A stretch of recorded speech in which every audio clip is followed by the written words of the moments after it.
Baik, selamat pagi ibu-ibu yang kekasih dalam Tuhan Yesus Kristus. Sebelum kita mendengarkan firman Tuhan, kita akan berdoa terlebih dahulu. Mari kita masuk dalam doa.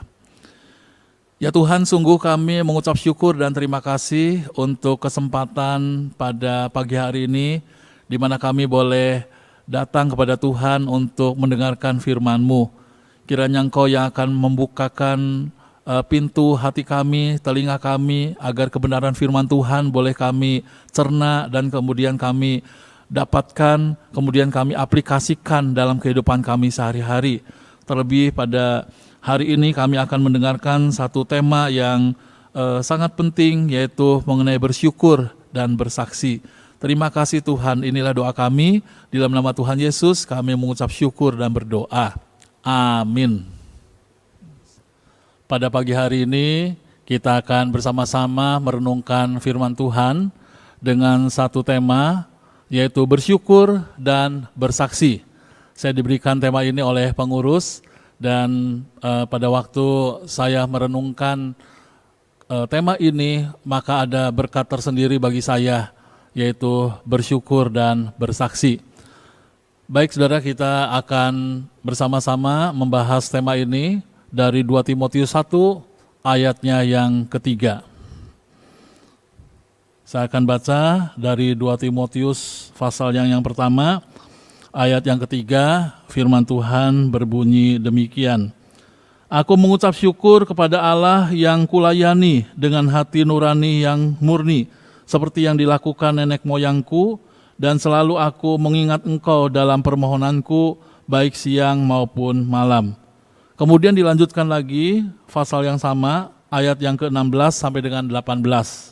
Fokus kita pada pagi ini akan membahas mengenai ayat ini, yaitu 2 Timotius 1 ayat 16 sampai dengan 18. Tuhan kiranya mengaruniakan rahmat-Nya kepada keluarga Onesiforus yang telah berulang-ulang menyegarkan hatiku. Ia tidak malu menjumpai aku di dalam penjara. Ketika di Roma, ia berusaha mencari aku dan sudah juga menemui aku. Kiranya Tuhan menunjukkan rahmat-Nya kepadanya pada harinya. Betapa banyaknya pelayanan yang ia lakukan di Efesus, engkau lebih mengetahuinya daripadaku. Dan kemudian satu lagi, yaitu di 2 Timotius pasalnya yang keempat ayat 19. 2 Timotius 4:19. Salam kepada Priska dan Aquila dan kepada keluarga Onesiforus. Ibu-ibu yang kekasih dalam Tuhan, jika ada dua kelompok orang yang sedang menghadapi satu pergumulan dan kesulitan, satu adalah kelompok hamba Tuhan dan satu lagi adalah kelompok jemaat. Pertanyaan saya adalah, siapa yang menguatkan siapa? Siapa yang menghibur siapa? Apakah hamba Tuhan yang menghibur atau yang memberikan dorongan semangat kepada jemaatnya, atau sebaliknya, jemaatnya lah yang memberikan penghiburan serta kekuatan kepada hamba Tuhan yang sedang menghadapi pergumulan hidup? Nah, mungkin ada di antara ibu-ibu yang menjawab, ya dua-duanya lah Pak, kan memang di dalam gereja itu harus ada kesalingan. Ya, jadi hamba Tuhan ketika menghadapi kesulitan, pergumulan, ya dikuatkan oleh jemaat. Demikian juga sebaliknya, jemaat pada waktu menghadapi pergumulan dan kesulitan hidup dikuatkan oleh hamba Tuhannya. Idealnya sih memang seperti itu, ibu-ibu ya, idealnya seperti itu. Tetapi kalau kita diminta untuk memilih dan memang pada umumnya, siapa menguatkan siapa? Ya betul. Kebanyakan ibu-ibu yang kasih dalam Tuhan, hamba Tuhanlah yang memberikan penghiburan, yang memberikan kekuatan, yang memberikan dorongan. Apalagi firman Tuhan itu misalnya menjadi kekuatan yang boleh diberitakan kepada jemaat-jemaat Tuhan.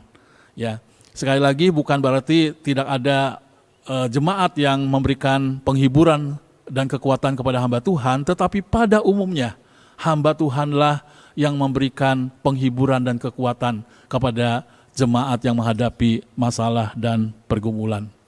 Ibu-ibu yang kasih dalam Tuhan, di dalam bacaan firman Tuhan yang baru kita baca, ada sesuatu yang tidak umum.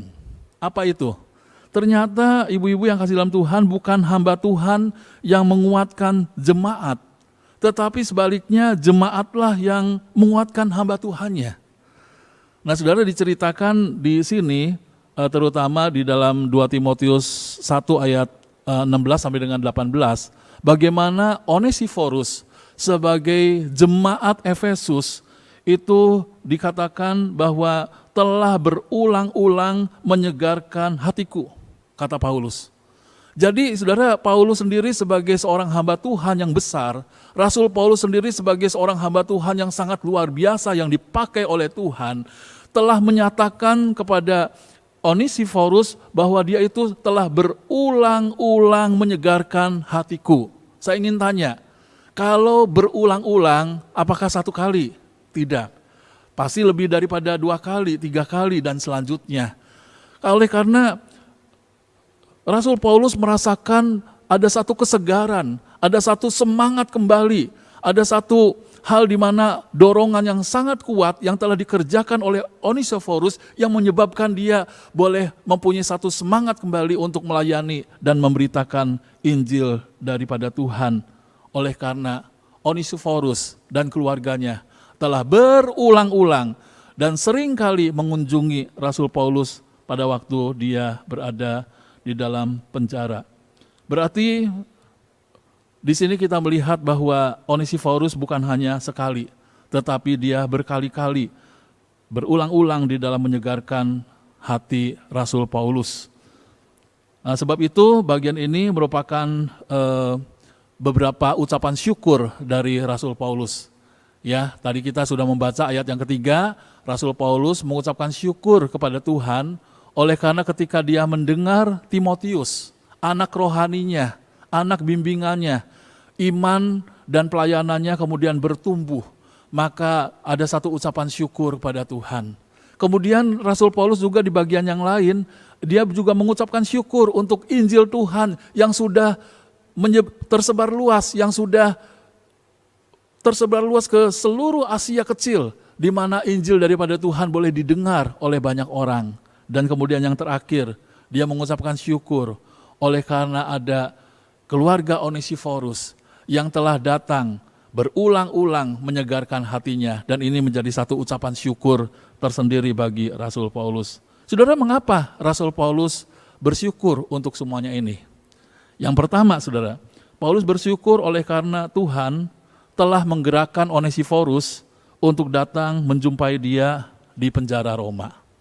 Jadi saudara, yang pertama ini lebih dikarenakan karena adanya Tuhan yang menjadi penggerak, yang menjadi motor, yang memotivasi daripada Onesiforus, sehingga Onesiforus boleh datang memberikan penghiburan dan kekuatan kepada Rasul Paulus yang sedang menghadapi penderitaan dan dipenjara.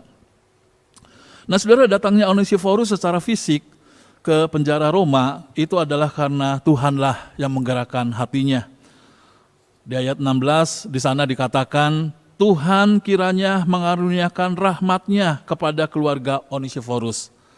Lalu di dalam ayat 18 ada kata-kata lagi, Tuhan menunjukkan rahmat-Nya kepadanya pada harinya. Jadi Rasul ini, 2 ayat ini menjadi satu doa bagi yang dipanjatkan oleh Rasul Paulus bagi Onesiforus, bahwa Tuhan kiranya memberikan atau mengaruniakan rahmat-Nya kepada keluarga ini. Nah, kalau Tuhan memberikan rahmat-Nya, berarti di situ ada satu unsur di mana ada peranan Tuhan atas kedatangan daripada Onesiforus ke mengunjungi Rasul Paulus tersebut. Saudara, kalau bukan Tuhan yang memberikan gerakan, kalau bukan Tuhan yang memberikan dorongan dari dalam hati Onesiforus, maka tidak mungkin hal itu tidak terjadi. Coba saudara bayangkan, ya bayangkan seperti ini. Saudara, jarak yang terbentang antara Efesus dan Roma pada waktu Onesiforus mengunjungi, itu kurang lebih 1.500 km, saudara. Ya, bukan satu jarak yang pendek, tapi satu jarak yang panjang. Kalau saya mau mengumpamakan 1.500 km itu adalah kira-kira dari Jakarta, Surabaya, pulang lagi ke Jakarta, naik jalan tol. Itu 750 satu balikan, kali 2 1.500 kurang lebih, saudara. Jadi saudara, pada waktu itu apalagi transportasi sangat jarang atau juga transportasi sangat terbatas. Ya, sudah bayangkan bahwa dalam jarak yang begitu panjang, Onesiforus harus menempuhnya. Kemudian selanjutnya, kalau bukan Tuhan yang menggerakkan Onesiforus, maka saudara, mana mungkin seseorang mau mengorbankan akan seluruh biaya perongkosan dan kehidupannya untuk mencapai Rasul Paulus. Misalnya saudara, biaya transportasi, akomodasi, konsumsi, dan biaya-biaya yang lainnya. Belum lagi saudara, di perjalanan itu ada bahaya dan resiko dalam perjalanan yang dilalui. Selain itu juga Onesiforus harus meninggalkan keluarga dan usaha serta pekerjaannya. Lebih daripada itu saudara, belum lagi bukan hanya secara jasmani dia mengorbankan, tetapi juga saudara mungkin secara mental. Oleh karena saudara, biasanya yang menjadi musuh negara atau kerajaan, orang-orang itu merasa malu untuk mengakui, ya. Bahkan Rasul Paulus mengatakan kepada Onesiforus bahwa Onesiforus ini tidak malu menjumpai aku. Jadi saudara, kita melihat bahwa kalau bukan Tuhan yang menggerakkan hati Onesiforus, nggak mungkin. Tidak mungkin saudara, Onesiforus itu bisa datang kepada Paulus. Maka saudara, yang pertama-tama di sini kita melihat bahwa Rasul Paulus bersyukur kepada Tuhan. Karena Tuhanlah yang menggerakkan hati Onesiforus sehingga dia dapat mengunjungi Paulus di dalam penjara, memberikan penghiburan dan kekuatan. Nah saudara, Tuhan itu sebetulnya bisa dengan berbagai cara untuk mendatangkan orang-orang menghibur kita, saudara ya. Orang itu bisa saja pada waktu kita susah, pada waktu kita menghadapi pergumulan, saudara, orang itu bisa datang secara langsung atau juga saudara dengan cara yang lain. Tuhan punya 1.001 cara yang sangat kreatif di mana pada waktu kita memohon akan pertolongannya, penghiburannya, maka saudara, Tuhan itu dapat memberikan jawaban kepada kita.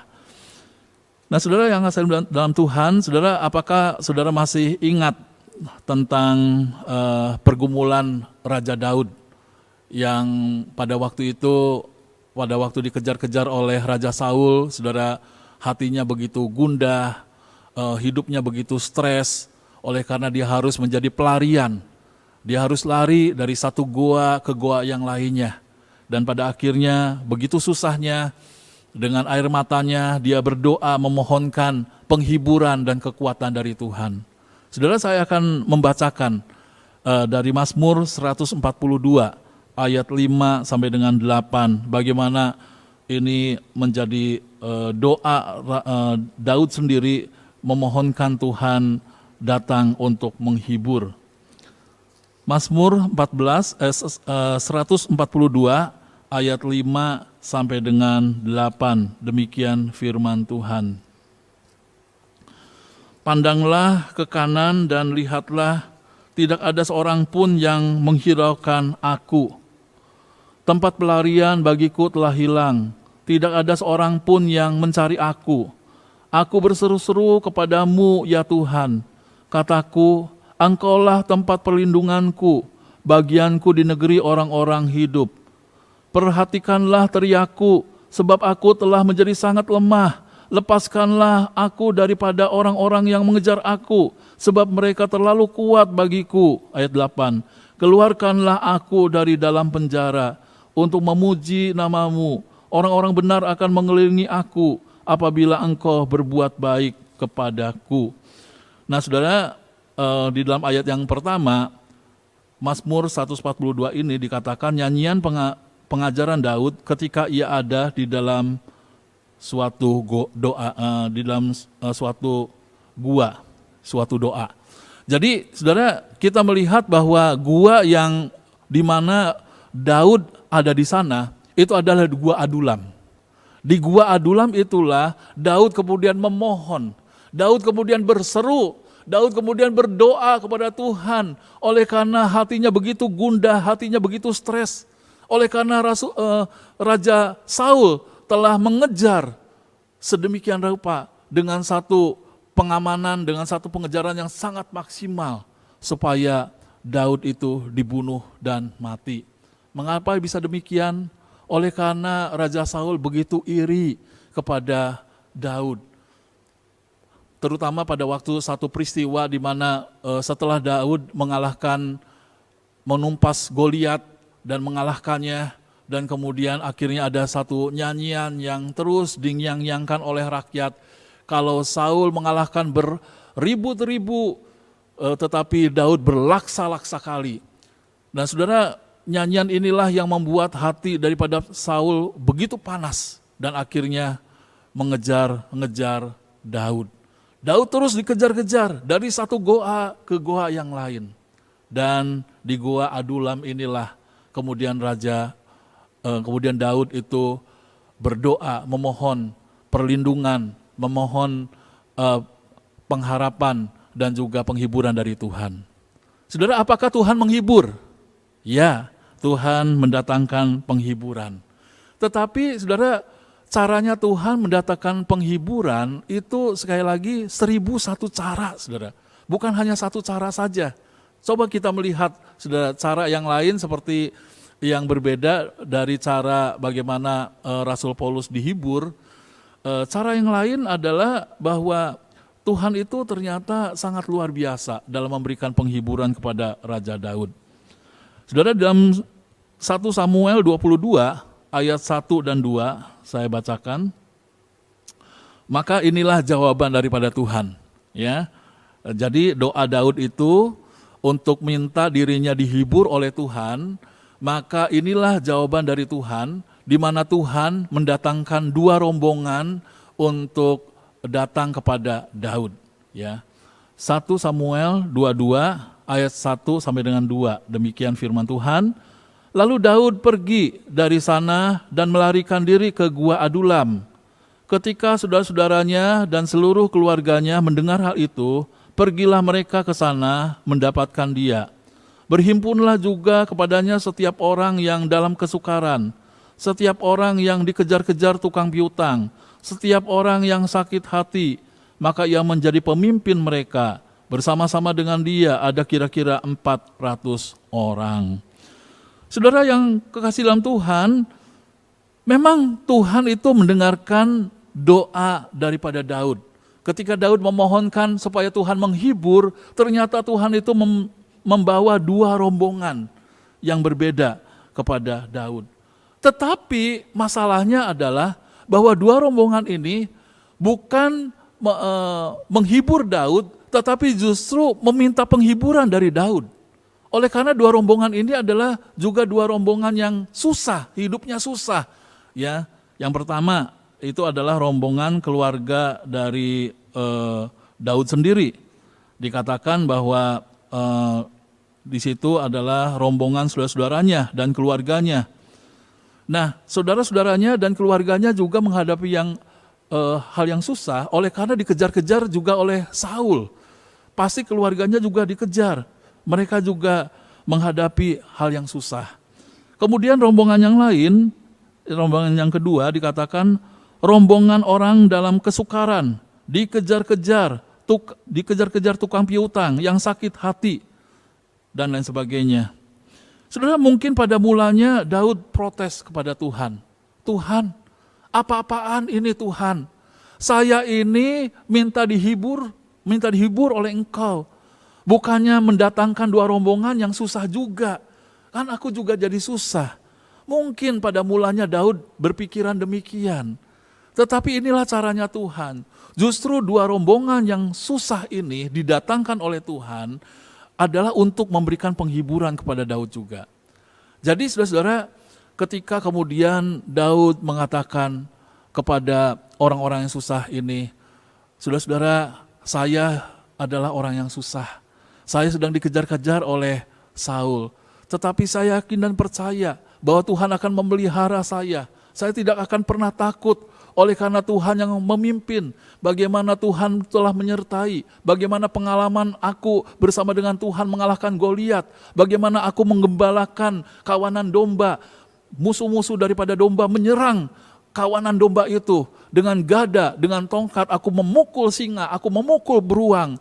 Karena Tuhan yang beserta dengan aku susah, tetapi percayalah kepada Tuhan. Saudara, Daud mulai memerankan peranannya dengan menghibur daripada mereka yang susah itu. Ternyata saudara, cara Tuhan itu ajaib, sangat luar biasa, sangat ajaib. Ajaibnya di mana saudara? Saudara, penghiburan, kekuatan, ucapan-ucapan penghiburan yang Daud ucapkan kepada orang-orang susah itu, ucapan itulah juga yang dipakai berbalik kepada Daud untuk memberikan penghiburan. Sekali lagi saudara, saya ingin memberitahukan kepada kita semua, ketika Daud kemudian susah dan kemudian dia menyatakan bahwa Tuhan itu adalah Tuhan yang menguatkan, Tuhan yang memberikan pertolongan, jangan takut dan lain sebagainya, penghiburan yang dikeluarkan dari mulut Daud kepada mereka. Penghiburan itu juga saudara dipakai oleh Tuhan berbalik untuk menghibur daripada Daud. Sehingga akhirnya apa saudara yang terjadi? Akhirnya saudara yang terjadi adalah Daud dikatakan apa tadi? Menjadi pemimpin atas mereka. Ada 400 orang saudara yang mengikuti kepemimpinan Daud. Sangat luar biasa, sangat luar biasa. Jadi saudara, kita melihat di sini, saudara jangan takut. Kalau saudara menghadapi pergumulan, persoalan, Tuhan punya 1001 cara untuk menghibur saudara, untuk menguatkan hidup daripada saudara. Nah, demikian juga saudara dengan Rasul Paulus, ya, di mana Tuhan mendatangkan Onesiforus, ya, yang tidak terduga, dan pada akhirnya Rasul Paulus boleh dikuatkan oleh karena Tuhan menggerakkan Onesiforus. Kemudian saudara, hal yang kedua, mengapa Rasul Paulus bersyukur kepada Tuhan? Oleh karena Rasul Paulus bersyukur Onesiforus dan keluarganya mempunyai kasih dan passion untuk mengunjungi Paulus. Sekali lagi saudara, tadi di awal saya katakan bahwa untuk mengunjungi Rasul Paulus dalam jarak 1.500 km itu memerlukan biaya yang sangat mahal, baik itu konsumsi, transportasi, akomodasi, bahaya di perjalanan, dan lain sebagainya. Namun itu semuanya adalah harga yang harus dibayar oleh Onesiforus. Untuk itulah saudara, Rasul Paulus bersyukur karena ada orang yang punya keterbebanan, ada orang yang punya passionnya yang begitu besar untuk mengunjungi Rasul Paulus dan menguatkan hatinya. Saudara yang kasih dalam Tuhan, bisa saja Onesiforus dan keluarganya tidak mau mengunjungi Paulus karena ada faktor rasa malu. Saudara, Rasul Paulus adalah tahanan daripada kerajaan Roma. Boleh dikatakan saudara, musuh daripada kerajaan. Siapa yang mau berteman, siapa yang mau mengakui saudara yang menjadi musuh negara, siapa yang mau mengakui yang menjadi musuh kerajaan, saudara, orang itu akan menjadi malu. Dan itu sudah terbukti juga ada orang yang merasa malu mengakui Rasul Paulus, saudara yang kasih Tuhan. Misalnya, saudara, ayat 15 itu menjadi bukti. Ya, dalam ayat 15, saudara, rekan kerja Paulus yang ada di Asia Kecil telah berpaling daripadanya. Termasuk disebutkan namanya saudara, Figelus dan Hermogenes. Figelus dan Hermogenes ini saudara sudah berpaling dari Paulus, saudara. Tidak lagi mau menyertai, tidak lagi mau memberitakan Injil bersama-sama dengan Rasul Paulus. Karena apa saudara? Tidak disebutkan memang alasannya, tetapi saudara alasan yang kuat, barangkali saudara ada rasa malu. Malu mengakui seorang Rasul Paulus oleh karena sudah ditahan, menjadi musuh daripada negara atau kerajaan, saudara. Tetapi saudara, berbeda sekali dengan Onesiforus. Onesiforus itu saudara tidak malu mengakui Rasul Paulus sebagai seorang rasul, sebagai seorang hamba Tuhan. Oh, saudara, ini menjadi sesuatu hal yang sangat luar biasa, hidup dalam satu komunitas orang percaya. Oleh sebab itu, saudara, inilah indahnya komunitas Kristen. Ketika ada seorang yang susah, yang lainnya menghibur dan menguatkan. Saudara yang kasih dalam Tuhan,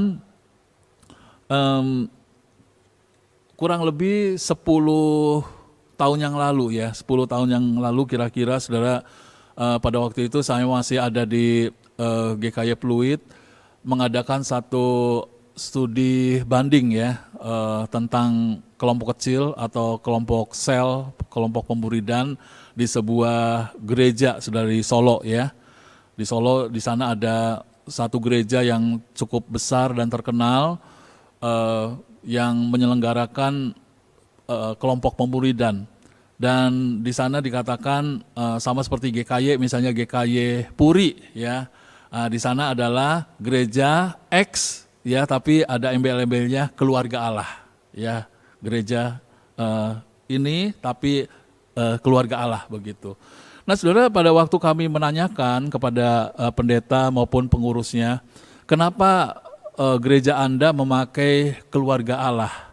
Dikatakan, saudara, oleh pengurus dan pendetanya bahwa ya, karena keluarga Allah ini menjadi satu hal yang sangat kuat ya, dalam satu persekutuan orang Kristen.